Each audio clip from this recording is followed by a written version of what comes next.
आप जीवन में कितने भी कामयाब क्यों न हो जाएं, लेकिन अगर आपको अपनी कामयाबी संभालने नहीं आती है, आपको नहीं पता है कि ताकत को किस तरह से काबू करना है, किस तरह उसको सही तरीके से उपयोग करना है, तो आपकी कामयाबी किसी न किसी दिन मिट्टी में जरूर मिल जाएगी।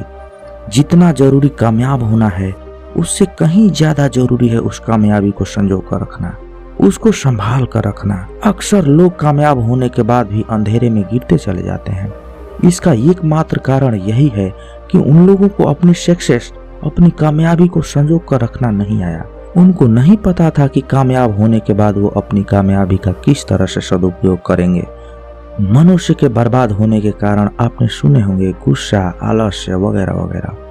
लेकिन आज की जो बौद्ध कहानी मैं आपको सुनाने वाला हूँ, उसमें आपको कुछ ऐसे तरीके पता चलेंगे जिनके बारे में आपने शायद ही कभी सुना होगा, लेकिन ये कारण सबसे ज्यादा जरूरी होते हैं। मनुष्य के बर्बाद होने के कुछ ऐसे भी कारण होते हैं जो उस मनुष्य को दिखाई ही नहीं देते। वो देख ही नहीं पाता कि ऐसे भी कारण मनुष्य को बर्बाद कर सकते हैं। तो आज की कहानी आप अंत तक जरूर सुने। इससे पहले कि आप इस कहानी के भावनाओं में खो जाएं, इस चैनल को सब्सक्राइब जरूर कर लें। तो चलिए कहानी शुरू करते हैं। एक बार की बात है, एक बुजुर्ग आदमी अपने साथ अपने बेटे को लिए हुए बौद्ध भिक्षु के पास पहुंचा। वो काफी चिंतित लग रहा था। उसके चेहरे पर चिंता और उदासी के भाव साफ साफ दिखाई दे रहे थे। वो बौद्ध भिक्षु को प्रणाम करते हुए बोला कि हे भंते, मेरी उम्र काफी बीत चुकी है। मैं इस दुनिया में चंद दिनों का मेहमान हूँ। मैंने अपने जीवन में बहुत मेहनत करके कामयाबी हासिल की, सफलता पाई, अपना व्यापार खड़ा किया, लेकिन कुछ सालों बाद मेरी वो कामयाबी मिट्टी में मिल गई। मेरा वो व्यापार चौपट हो गया और मुझे दर दर की ठोकरें खानी पड़ रही है। मैं जानता हूँ कि जीवन में मुझसे गलतियां हुई थी। किसी भी इंसान को जब कामयाबी मिलती है तो उसमें बुनियादी तौर पर बहुत बदलाव आते हैं। वो बदलाव उसके हित में भी हो सकते हैं और उसके अहित में भी हो सकते हैं, और उन्हीं बदलाव की वजह से मैंने अपना व्यापार, अपना काम धंधा चौपट कर दिया, क्योंकि उसमें एक अहंकार आ गया था, एक घमंड आ गया था। मैं अपने काम को भी ध्यान से नहीं करता था, क्योंकि मुझे लगता था कि मेरा काम तो यूं ही चलता रहेगा। मुझे इस बात का एहसास ही नहीं था कि कोई भी चीज जीवन भर नहीं टिक सकती। मुझे इस बात का एहसास ही नहीं था कि कोई भी चीज जीवन भर नहीं टिक सकती अगर उसे आप सही तरीके से संजो कर नहीं रखते हो। मेरा जीवन तो बीत ही चुका है। मैंने जीवन में जो कुछ सीखा वो मेरे साथ ही चला जाएगा, लेकिन मैं आज आपसे किसी दूसरे उद्देश्य से आया हूँ। उस वृद्ध आदमी ने अपने बेटे की तरफ इशारा करते हुए कहा कि हे भंते, ये मेरा इकलौता पुत्र है। मैं इसे समझा समझा कर थक चुका हूँ कि बिना मेहनत के जीवन में कुछ भी हासिल नहीं होता, और कामयाब होने के लिए उस सफलता को संजो कर रखना भी एक महत्वपूर्ण हिस्सा होता है। लेकिन ये ना तो कामयाब होने की कोई कोशिश करता है और ना ही मेरी बातों को ध्यान से सुनता है। इसलिए मैं आज इसको आपके पास लेकर आया हूँ। कृपया इसका मार्गदर्शन करें और मुझे भी बताएं कि मुझसे जीवन में क्या क्या गलतियाँ हुई जिसकी वजह से मेरी कामयाबी नाकामयाबी में बदल गई। बौद्ध भिक्षु ने मुस्कुराते हुए कहा कि इंसान कामयाब होने के लिए कितनी मेहनत करता है, कितनी तैयारी करता है, कितना वक्त देता है, लेकिन वो इस बारे में कभी ख्याल नहीं कर पाता है कि कामयाब होने के बाद उसे अपनी कामयाबी को और उच्च स्तर पर कैसे ले जाना चाहिए। और यही तैयारी ना होने की वजह से वो अपनी सफलता अपने हाथों से गवा देता है। अब समझने की बात यह है कि मनुष्य की बर्बादी के पीछे मुख्यतः कारण क्या होते हैं। सबसे पहला कारण काम को टालने की आदत, और वास्तव में ये बर्बादी का कारण नहीं है, ये तो सफलता का मंत्र है। बर्बाद होने के लिए भी तो आबाद होना पड़ेगा, सफल होना पड़ेगा, उसी के बाद तो आप बर्बाद हो पाएंगे। इसीलिए आबाद होने के लिए जो काम को टालने की आदत होती है वो सबसे बड़ी बाधा बन जाती है। या तो इंसान ये सोचता है कि ये तो काम मैं कर ही लूंगा, ये तो बहुत बड़ा आसान है, ये तो मैं कभी भी कर लूंगा, और वही काम जो सबसे आसान होता है वही जीवन भर अटका रहता है। इसलिए आसान काम को हमेशा सबसे पहले करें, क्योंकि वही काम करने में आप आलस्य दिखाओगे, अपने काम को टाल दोगे। इसलिए आसान काम को सबसे पहले करो और कठिन काम उसके बाद करो। और दूसरे प्रकार के इंसान को लगता है कि हम तो जीवन भर जीते ही रहेंगे, हमारी उम्र तो बहुत लंबी है, हम तो कभी भी ये काम कर लेंगे। लेकिन यहाँ समझने की बात ये होती है कि हर एक सांस अनिश्चित होती है, कोई सांस निश्चित नहीं होती। क्या पता यही सांस हमारी आखिरी सांस बन जाए। तो हमने कभी ख्याल किया है कि अगर आज ही अभी मेरी सांस अटक जाए तो वो अधूरे काम पूरे हो पाएंगे जो हम जीवन भर टालते आए हैं। इसलिए कभी भी अपने जीवन को औपचारिकता में ना लें। हम जीते जीते ये भूल जाते हैं कि मौत कभी भी आ सकती है और हमारे काम आधे अधूरे ही रह जाएंगे। जो हम पाना चाहते थे, जो हमने अपने लक्ष्य तय किए थे, वो यूं के यूं धरे रह जाएंगे। इसलिए किसी भी काम को करने में देर कभी न करें। अगर आप ये काम टालने की आदत छोड़ देते हैं तो आप कामयाबी की तरफ पहला कदम बढ़ा देते हैं।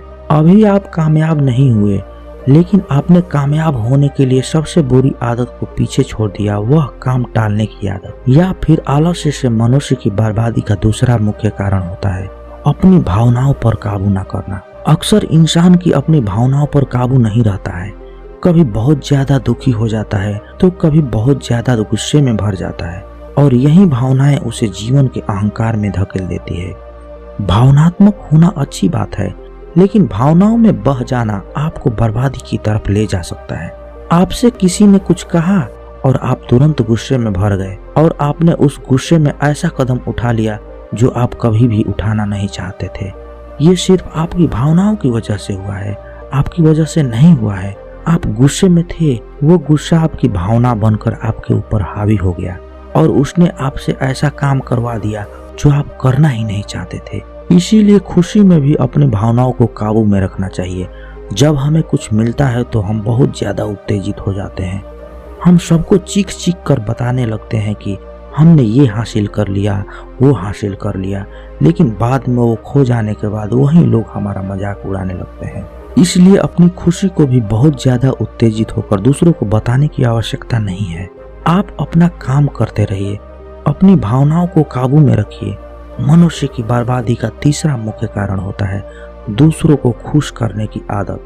कुछ लोग जो समाज में ऐसे निर्मल हृदय के होते हैं जो दूसरों को सुख पहुंचाना चाहते हैं, खुशी पहुंचाना चाहते हैं, लेकिन अगर ये दूसरों को खुशी पहुंचाने की भावना आपके ऊपर हावी हो गई तो आप दूसरों को खुश करने के लिए जीने लगेंगे। अब आप सोच रहे होंगे कि यह दूसरों को खुश करना तो अच्छी बात है, ये बर्बाद होने का कारण कैसे हो सकता है? तो जरा सोचिए, आप अपने मित्र के पास उससे मिलने के लिए पहुंचे। उसने आपको धूम्रपान या मदिरा पान करने के लिए कहा। आपने सिर्फ अपनी दोस्ती की वजह से अपने दोस्त को खुश करने के लिए ही वो मदिरा पान कर ली और उसके बाद नुकसान किसको भुगतना पड़ा? आपको, आपके शरीर को। इसलिए दूसरों को खुश करने की कोई आवश्यकता नहीं है।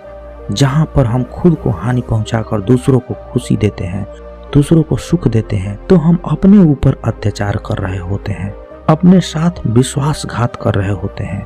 और ऐसे लोगों का मन कभी शांत नहीं हो सकता, क्योंकि उसके मन की खुशी, उसके मन का सुकून दूसरे की खुशी से जुड़ा हुआ है। अगर दूसरा खुश होगा तो मैं खुश होऊंगा। ऐसे में दूसरा आदमी बड़ी आसानी के साथ उसका दिल भी दुखा सकता है।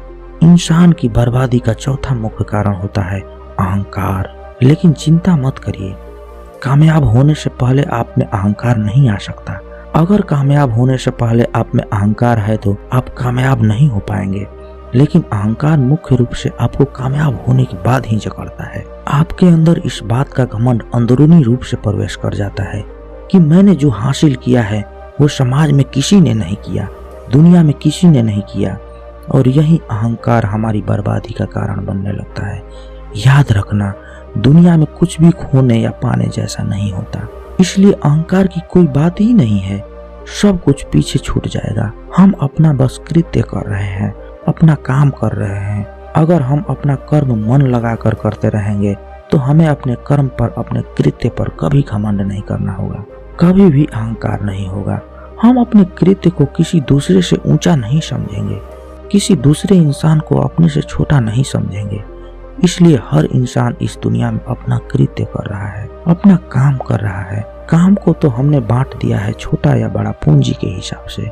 क्या जो आदमी सफाई कर रहा है वो छोटा काम कर रहा है, और जो सत्ता चला रहा है, सरकार में बैठा है, वो बड़ा काम कर रहा है? नहीं।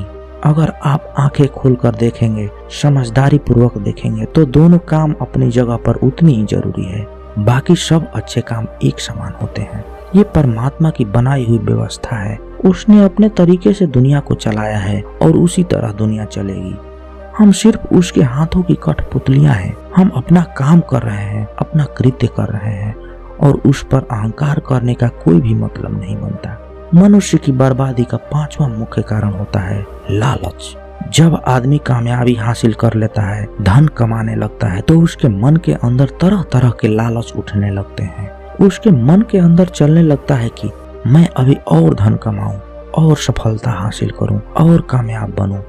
इसलिए धन को ज्यादा बढ़ाने के चक्कर में वो लालची बन जाता है और लालच में फंस जाता है और वहां से वो जुए जैसी आदत में पड़ जाता है। हमने समाज में ऐसे बहुत से लोग देखे होंगे जो कामयाब हुए, लेकिन उनकी कामयाबी उन्होंने जुए में उड़ा दी। इसलिए जो कामयाबी सही तरीके से मिल रही है उसी पर यकीन करें। जल्दी जल्दी धन कमाने के चक्कर में या कामयाब होने के चक्कर में ना फंसें, वरना तो आप ऐसे चक्कर में फंस जाएंगे जहां से आप कभी भी बाहर नहीं निकल पाएंगे। इंसान की बर्बादी का 6ठा मुख्य कारण होता है काम वासना। काम वासना से ग्रस्त आदमी ना तो अपना काम तरीके से कर पाएगा, पूरे ध्यान से कर पाएगा, और दूसरी बात, उसके घर में हमेशा अशांति बनी रहेगी। जब उसकी पत्नी को पता चलेगा कि उसका पति काम वासना का शिकार है, वो दूसरी औरतों के पास जाता है, तो जाहिर सी बात है उसके घर में लड़ाई झगड़े होंगे ही। जब आप कामयाब होते हैं तो तरह तरह के लोग आपसे जुड़ने लगते हैं, तरह तरह के लोग आपसे संबंध बनाना चाहते हैं। और अगर आप काम वासना के शिकार हैं तो आप ऐसे संबंधों में फंस जाएंगे जहां से बाहर निकलना लगभग नामुमकिन सा हो जाएगा। आपके जीवन का सुख, चैन और शांति कहीं खो जाएगी, कहीं मिट जाएगी और आपके मन के अंदर एक तनाव बना रहेगा। हमने कितने ही समाज में ऐसे कामयाब लोग देखे हैं जो काम वासना के शिकार होके अपने घर की सुख शांति गवा बैठे। अपनी बातें खत्म करने के बाद बौद्ध भिक्षु ने उस वृद्ध आदमी के बेटे को कहा, तुम अभी कामयाबी के रास्ते पर चल रहे हो, तो सबसे पहले तुम्हें याद रखनी है कि तुम्हें अपने काम को कल पर नहीं टालना है। बाकी चीजें बाद में आएंगी जब तुम कामयाब हो जाओगे, लेकिन सबसे पहला सबसे जरूरी कदम तो यही है कि तुम पहले कामयाब बनो। और कामयाब होने के बाद इन 6 बातों का ध्यान रखना, तो जीवन में तुम कभी भी निराश या दुखी नहीं रहोगे और एक अच्छा जीवन व्यतीत करोगे। श्रोताओं, हमारा काम है आपको एक रास्ता दिखाना, एक पथ दिखाना, लेकिन चलना तो आपको ही पड़ेगा। उन पे मंथन तो आपको ही करना पड़ेगा। मेरी बातों को सत्य मत मान लेना, खुद उन पे मंथन करना, खुद उन पे सोचना कि क्या मैंने जो बताया है वो सही बताया है या फिर गलत बताया है। और जैसा भी आपको लगे आप कमेंट सेक्शन में मुझसे पूछ सकते हैं या अपने भाव बता सकते हैं। तो कैसी लगी आपको ये कहानी कमेंट सेक्शन में जरूर बताना, और अच्छी लगी तो इस चैनल को सब्सक्राइब जरूर कर लेना। तो मिलते हैं अगली किसी कहानी में, तब तक के लिए अपना ख्याल रखें। जय हिंद, जय भारत, जय बुद्ध।